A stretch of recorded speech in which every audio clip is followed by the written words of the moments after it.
Hello everyone. तो welcome आप सभी का एक न्यू वीडियो में, जिसमें हम एक रीसेंट टॉपिक पे डिस्कशन करेंगे। और ये रीसेंट टॉपिक है हमारा G7 को लेके। G7 की जो समिट रिसेंटली कंडक्ट हुई है जून में, उसमें G7 क्लाइमेट क्लब फॉर्मेशन का एक प्रस्ताव रखा गया था। और सारे देशों ने ये डिसाइड किया था कि G7 क्लाइमेट क्लब बनाया जाएगा, जो क्लाइमेट चेंज, जो हमारा क्लाइमेट चेंज हो रहा है, ग्लोबल वार्मिंग हो रही है, उससे लड़ने के लिए ये क्लब बनाया जाएगा। तो इसके बारे में डिटेल में जानेंगे हम आगे के स्लाइड्स में। तो सबसे पहले आपको बताते हैं कि G7 क्या है। तो G7 जैसा कि आप देख रहे हैं कि G7 is a group of 7 countries. Group of 7 countries, जिसमें कौन कौन सी कंट्रीज आती हैं? कनाडा आती है, कनाडा, उसके बाद France, Germany, Italy, Japan, United kingdom, United states of America, और इसके साथ साथ यूरोपियन यूनियन। ठीक, तो ये कॉम्बिनेशन किसका है? G7 कंट्रीज का। G7 कंट्रीज, ये कंट्रीज पूरे वर्ल्ड की 7 पावरफुल कंट्रीज हैं, 7 डेवलप्ड इकोनॉमीज हैं। और इनका ये ग्रुपिंग हर साल या हर 2 साल 3 साल में मीटिंग करता है, जिसमें कुछ की डिसीजंस लिए जाते हैं। तो रिसेंटली जून में इसकी मीटिंग हुई है, और इस जून के मीटिंग में क्या डिसाइड किया गया है तो वो हम आगे देखते हैं। तो नेक्स्ट हम आगे बढ़ते हैं अपनी नेक्स्ट स्लाइड में। तो G7 आपने देख लिया G7 क्या है। नेक्स्ट आता है 48 G7 समिट। 48 G7 समिट जो आपकी जर्मनी में रिसेंटली हेल्ड की गई थी, 48 G7 समिट। और इस G7 समिट में 7 कंट्रीज के साथ साथ कुछ और नेशंस को भी बुलाया गया था। ये आप देख रहे हैं, ये फोटो उस G7 समिट की है, जिसमें नरेंद्र मोदी ने भी पार्टिसिपेट किया था, क्योंकि उनको एज एन ऑब्जर्वर कंट्री बुलाया गया था। तो ये G7 कंट्रीज की पिक है जो जून में ये समिट हुआ था। चलिए आगे बढ़ते हैं नेक्स्ट। तो G7 समिट कब कंडक्ट किया गया? तो ये 26 से 28 जून के बीच ये G7 समिट कंडक्ट किया गया था। इसके साथ साथ इसमें कुछ की डिसीजंस भी लिए गए थे। तो आइए देखते हैं कि वो की डिसीजंस क्या क्या थे। सबसे पहले पॉइंट वाइज देखते हैं। तो 48 G7 summit was held from 26 to 28 June. ये 26 से 28 जून 2022 को जर्मनी में कंडक्ट किया गया था। इसमें G7 कंट्रीज के साथ साथ इसमें अदर कंट्रीज को भी इनविटेशन दिया गया। Other countries as an observer बुलाया गया था। वो कंट्रीज कौन कौन सी थी जिन्हें एज एन ऑब्जर्वर बुलाया गया था? तो वो कंट्रीज थी आपकी Argentina, Indonesia, Senegal, south Africa, Ukraine. ठीक है, तो ये countries apart from the G7 की जो कोर कंट्रीज है, जो अभी प्रीवियस स्लाइड देखा, इन लोगों ने ये पूरा कॉन्फ्रेंस अटेंड किया था। अब बात करते हैं इसका थीम के बारे में बात करते हैं। तो investing in better future and progress towards an equitable world, ये इस समिट का मेन थीम था। Investing in better future and progress towards an equitable world. ये स्टेटमेंट आपको यूपीएससी में नॉर्मली एज प्रीलिम्स के स्टेटमेंट में भी दे सकता है। साथ साथ ये स्टेट पीसीएस के एग्जाम्स में भी आपको as a one word answer की तरह भी पूछ सकता है। ठीक है, इसके साथ आगे बढ़ते हैं हम। जो अब बात करते हैं, जो हमारा मेन टॉपिक है कि इस G7 समिट में सारे देशों ने मिलकर क्या डिसीजन लिया था। तो जो सबसे पहला डिसीजन था वो था G7 क्लाइमेट क्लब बनाने का। तो ये G7 क्लाइमेट क्लब क्या है, इसे क्यों बनाया गया, इस पे हम अपना फोकस डालते हैं। तो next slide, council and formation it's work. तो सभी कंट्रीज ने डिसाइड किया कि अभी तक जो भी क्लाइमेट चेंज के कॉन्फ्रेंस हुए हैं, जैसे पेरिस एग्रीमेंट, सबसे पहले स्टार्टिंग अगर हम करें तो सबसे पहले सिग्नेचर किस पे हुआ था? तो 1997 पे क्योटो प्रोटोकॉल पे हस्ताक्षर किया गया था। क्योटो के बाद 2015 में क्या आया? 2015 में पेरिस एग्रीमेंट पे साइन किया गया। ये दोनों किस लिए प्रोटोकॉल थे? ये ग्रीन हाउस गैसेस के इमिशंस को रोकने के लिए इसे बनाया गया था।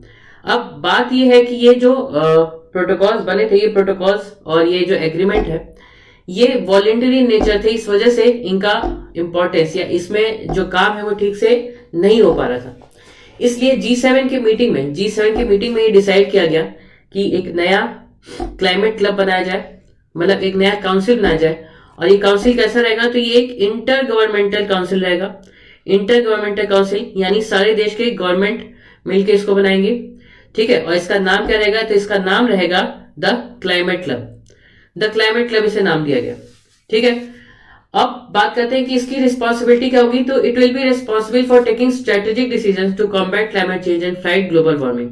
इसका जो मेन काम है या जो मेन ऑब्जेक्टिव है वो क्या रहेगा कि स्ट्रेटेजिक डिसीजन लेना कि किस कंट्री पे क्या रिस्ट्रिक्शंस लगाने हैं, किस कंट्री को रिस्ट्रिक्शंस फ्री रखना है, और किस इंडस्ट्री पे ज्यादा फोकस करना है, किस इंडस्ट्री से ज्यादा कार्बन एमिशंस हो रहे हैं, किस इंडस्ट्री से कम कार्बन एमिशन हो रहे हैं। जिससे ज्यादा कार्बन एमिशंस हो रहे हैं उनको रोकना, जिससे कम कार्बन एमिशन हो रहे हैं उनको प्रमोट करना, और साथ ही साथ नई टेक्नोलॉजीज मार्केट में लेकर आना। तो ये इसका इनिशिएटिव है। अब इसके अलावा और क्या इसका ऑब्जेक्टिव होगा, इसका नेक्स्ट और ऑब्जेक्टिव होगा, members will try to avoid the climate related tariffs on each other. तो ये क्लाइमेट रिलेटेड टैरिफ क्या है, क्लाइमेट रिलेटेड टैरिफ देखिए, जैसे मान लीजिए सपोज करिए कि इंडिया और चाइना या इंडिया और जापान के बीच में ट्रेडिंग हो रही है। अब जापान ने इंडिया के कुछ ऐसे प्रोडक्ट्स पर टैरिफ लगा दिया। टैरिफ मतलब कोई भी ऐसा प्रोडक्ट जो इंडिया से जापान में जा रहा है उस प्रोडक्ट पे रिस्ट्रिक्शंस लगा दिया या फिर एक्स्ट्रा रुपीज चार्ज किया उसके इंपोर्ट के लिए, ये कह के कि वो कार्बन एमिशंस ज्यादा हो रहा है इस प्रोडक्ट को बनाने में, इस प्रोडक्ट के मैन्युफैक्चरिंग में इंडिया की कंपनी जो है वो कार्बन का एमिशन ज्यादा कर रही है। ऐसा कह के अगर टैरिफ्स लगाती है तो उस टैरिफ्स रिलेटेड जो भी प्रॉब्लम्स आ रही हैं उनको सॉल्व करना इस जो काउंसिल का मोटो रहेगा। और मतलब अभी जो भी मीटिंग्स होती है, पहले की मीटिंग्स के को अगर हम हटा दें तो पिछले 3-4 सालों में जो भी मीटिंग होती है उसमें सबका मोटो यही रहता है कि सारे देश साथ काम करें, सारे देश एक साथ चलें और किसी का कोई लॉस उसमें ना हो। अब सपोज करिए डेवलपिंग नेशन के नाम पे आप किसी कंट्री पे टैरिफ लगाए जा रहे हैं या किसी कंट्री को टैरिफ फ्री किए जा रहे हैं, तो टैरिफ लगाना, एक्सेसिव टैरिफ लगाना और टैरिफ फ्री करना, ये दोनों ही हमारे लिए अच्छा नहीं है। तो हमें बैलेंस बना के चलना है और बैलेंस बनाने के चलना है ताकि हम क्लाइमेट चेंज से इफेक्टिवली लड़ सके, ठीक है। अब मान लीजिए कोई सपोज करिए कोई छोटा देश है, नाइजीरिया है या डेवलपिंग या ये एकदम ही गरीब कंट्री है, तो उसको हम एक्सेसिव छूट भी नहीं दे सकते कि आप खुल के कार्बन का उत्सर्जन करिए, कार्बन का एमिशन करिए, ये भी पॉसिबल नहीं है, ठीक है। इसलिए हमें इसे रोकना होगा। इसके बाद G7 क्लब का मेन एम क्या है, मेन एम है आपका the G7 club is to control the emission of the green house gases and restrict the global temperature rise at 1.5 degree centigrade at pre-industrial level। Global temperature rise जो है, मतलब अब global temperature rise किसका, तो global temperature rise of the earth के surface का ये जो ग्लोबल टेम्परेचर राइज है किसकी वजह से होता है, ग्रीन हाउस गैसेस की वजह से। तो ग्रीन हाउस गैसेस की वजह से जो टेम्परेचर राइज है उसको रोकना, कितना रोकना, तो 1.5 डिग्री तक रोकना, ये इसका मेन टारगेट है, ठीक। कुछ और बात करते हैं। नेक्स्ट पॉइंट क्या है, the club will be established by the end of the year this year. इस साल के अंत में यानी 2022 के लास्ट तक इस क्लब को पूरी तरह से बना दिया जाएगा, मतलब सारे कंट्रीज इसके जो भी टर्म्स एंड कंडीशंस उसको बैठ के डिसाइड करके इसे बना देंगे, ठीक। उसके बाद इस क्लब को उन सारी कंट्रीज के लिए ओपन कर दिया जाएगा जो भी कंट्रीज पेरिस एग्रीमेंट आपको बता देते हो, पेरिस एग्रीमेंट 2015 में पेरिस में जो क्लाइमेट चेंज कॉन्फ्रेंस हुआ था जिसमें यूएसए ने भी पार्टिसिपेट किया था, यूएसए ने भी इसमें साइन किया था, तो पेरिस एग्रीमेंट उसको कहा जाता है। इस एग्रीमेंट में सारी कंट्रीज ने अपने खुद के डिटरमाइंड कॉन्ट्रीब्यूशन बताए थे कि वो कितने इमिशंस को कम कर सकते हैं और कितने दिनों में उस इमिशंस को कम करते हैं और किस लेवल तक कम कर सकते हैं, ये पेरिस एग्रीमेंट के था। बट ये क्या था, वॉलंटरी इन नेचर है, मतलब आपके ऊपर कोई जोर जबरदस्ती नहीं है, आप खुद स्वैच्छिक रूप से या खुद से सेल्फ कितने परसेंटेज ऑफ इमिशंस को कम कर सकते हैं, ये आपके ऊपर था, ठीक है। तो उन सारी कंट्रीज के लिए ये जो क्लाइमेट क्लब है वो खोल दिया जाएगा।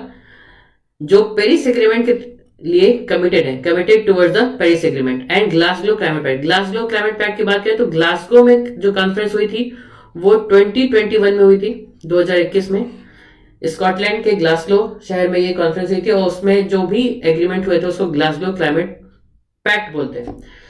तो इन दोनों पैक्ट में जो भी कंट्रीज कमिटेड है उनके लिए इसको क्या कर दिया जाएगा, ओपन कर दिया जाएगा। ठीक है, नेक्स्ट आते हैं इसके कुछ और वर्क पे, और क्या इसका ऑब्जेक्टिव है। तो the club will be responsible for overlooking the implementation of Paris agreement. Club की रिस्पॉन्सिबिलिटी होगी कि पेरिस एग्रीमेंट के अंदर जो भी प्रोसीजर्स हैं, जो भी फॉर्मेलिटीज है, उसको प्रॉपरली इंप्लीमेंट करना, उसको प्रॉपरली सपोर्ट करना। ठीक है, देखिए एग्रीमेंट हमने बना दिया, बट एक ऑर्गेनाइजेशन भी रहेगी, तो वो ऑर्गेनाइजेशन क्या करेगी, वो ऑर्गेनाइजेशन हेल्प करेगी जो भी उसमें टेक्नोलॉजी लाई जा रही है, जो भी प्रोसेस लाया जा रहा है, उस प्रोसेस को और भी बेहतर बनाने के लिए। इसके अलावा इस क्लब का जो प्राइमरी फोकस होगा वो इंडस्ट्रियल सेक्टर पे होगा। इंडस्ट्रियल सेक्टर मतलब इंडस्ट्रीज में, जैसा आपको पता है, आप जानते होंगे इंडस्ट्रीज में सबसे ज्यादा कार्बन का एमिशन होता है।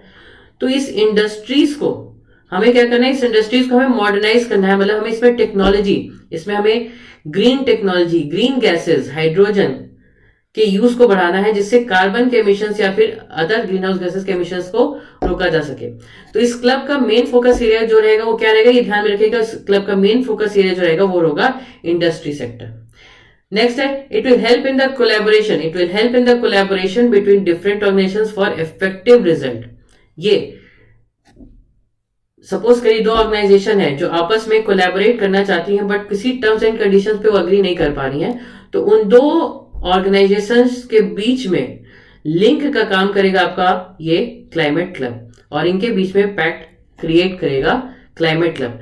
तो इस क्लाइमेट क्लब की वजह से क्या होगा कि हमारे ऑलरेडी जो प्रोसेस में चीजें चल रही हैं उन प्रोसेस को और भी ज्यादा हेल्प मिलेगी। अब इसमें देखिए, अगर आपको फोकस एरिया बोला जाए इस क्लाइमेट क्लब का याद करने के लिए, तो इसका फोकस एरिया क्या होगा, तो इसका फोकस एरिया आपका है, पहला फोकस एरिया होगा focus on controlling the emission of green house gases. Obviously ये तो प्राइमरी थिंग है, ये तो मेन चीज है कि एमिशंस को कंट्रोल करना है ग्रीन हाउस गैसेस के। नेक्स्ट है promoting collaboration and global competitiveness. देखिए जो भी ऑर्गेनाइजेशंस चाहे वॉलेंट्री हो या इनवॉलेंट्री हो, जो आपस में कोलैबोरेशन करना चाहती हैं, तो उनको एक प्लेटफॉर्म दिया जाएगा, उस प्लेटफॉर्म से ये अपने टेक्नोलॉजी को या अपने प्रोसेस को, सपोज करिए कोई एक कंपनी है जो एक ऐसी टेक्नोलॉजी लाई है जिससे कार्बन के एमिशंस को काफी ज्यादा रिड्यूस किया जा सके, तो उसको एक ग्लोबल प्लेटफॉर्म मिलेगा, उसका कोलैबोरेशन डिफरेंट ऑर्गेनाइजेशन से हो जाएगा, और जिससे ग्लोबल लेवल पे जो कॉम्पिटिटिवनेस है क्लाइमेट के लिए जो कंपटीशन है वो भी इंक्रीज करेगा। और जो थर्ड एरिया है वो है transforming industries to accelerate decarbonisation. ये स्टेटमेंट काफी इंपॉर्टेंट है एग्जाम पॉइंट ऑफ व्यू से। ठीक है, ट्रांसफॉर्मिंग इंडस्ट्रीज मतलब इंडस्ट्रीज को मॉडर्नाइज करना, उसमें टेक्नोलॉजी लाना, ऐसी टेक्नोलॉजी जो हमारे क्लाइमेट के लिए हेल्पफुल हो, जो हमारे एमिशंस को रोके, और इससे क्या होगा कि हमारा जो डीकार्बनाइजेशन का प्रोसेस है, द प्रोसेस ऑफ डीकार्बनाइजेशन यानी कार्बन का एमिशन रुकना, वो एक्सिलरेट करेगा, जो कि क्लाइमेट चेंज के लिए ही बहुत ज्यादा इंपॉर्टेंट है। तो ये क्या है, ये आपके की पॉइंट्स टू रिमेंबर, यानी जो फोकस एरिया इस क्लब का है वो है 3 है, फिर से देख लीजिए, focus on controlling the emissions of green house gases, next है promoting collaboration and global competitiveness, और थर्ड है ट्रांसफॉर्मिंग इंडस्ट्रीज। अब बात करते हैं कि क्लाइमेट क्लब क्यों जरूरी है। तो क्लाइमेट क्लब जरूरी इसलिए हो जाता है कि 1997 का जो हमारा क्योटो प्रोटोकॉल है, 1997 का क्योटो प्रोटोकॉल और 2015 का पेरिस एग्रीमेंट, ये दोनों लेस इफेक्टिव हो जाते हैं, क्योंकि ये क्या है, वॉलेंटरी इन नेचर है, मतलब कंट्रीज को वॉलेंटरी ये बोला गया है कि आप एमिशंस को रोकिए। तो वॉलेंटरी जब कोई चीज हो जाती है तो उसमें चांसेस ये होता है कि कोई सीरियसनेस नहीं दिखाती ऑर्गेनाइजेशन, या फिर कोई भी कंट्री उसमें सीरियसनेस नहीं दिखाती है। तो क्लाइमेट क्लब बनने से क्या होगा, ये क्लब क्या होगा, एक बॉन्डिंग एजेंट की तरह काम करेगी, एक बॉन्डिंग एजेंट की तरह काम करेगी कंट्री को, किसी एक कंट्री को और किसी दूसरे कंट्री को जोड़ने में ये बॉन्डिंग एजेंट की तरह काम करेगी, ताकि इफेक्टिव कोलैबोरेशन हो सके, टेक्नोलॉजी इंटरचेंज हो सके। सपोज करिए इस कंट्री के पास कोई ऐसी टेक्नोलॉजी है जिससे कार्बन एमिशन रोका जाता है तो वो यहां तक पहुंचे, इसके पास रिसोर्सेज हैं तो वो यहां तक पहुंचे। इससे क्या होगा कि क्लाइमेट चेंज पे हम सस्टेनेबल तरीके से क्लाइमेट चेंज से लड़ सकते हैं। और सेकेंड पॉइंट जो इसमें आप लिख सकते हैं कि क्लाइमेट क्लब में क्या क्या क्यों होना चाहिए क्लाइमेट क्लब, तो it will provide a platform and support to volunteer organisations who wish to work in the sector of the climate change. तो जो भी ऑर्गेनाइजेशन इस सेक्टर में काम करना चाहते हैं, जिनके पास फंडिंग नहीं है, जिनके पास प्रॉपर प्लेटफॉर्म नहीं है कि उनको क्या करना चाहिए, कैसे करना चाहिए, तो उसको आपको हेल्प करेगा क्या, ये क्लाइमेट क्लब। तो ये क्लाइमेट क्लब का क्या था, मेन फोकस एरिया। ठीक है, तो क्लाइमेट क्लब के बारे में हमने काफी जानकारी आपको दे दी, और इससे रिलेटेड कोई से भी क्वेश्चन को आप चाहे वो प्री का हो चाहे मेंस का हो, आप इसे आंसर लिख सकते हैं। सफिशिएंट मटेरियल इसमें दिया गया है। तो इसी तरह और भी वीडियोस को हम आगे लेके आते रहेंगे, और हमारे चैनल को ज्यादा से ज्यादा सब्सक्राइब करिए और हमें सपोर्ट करिए। Thank you.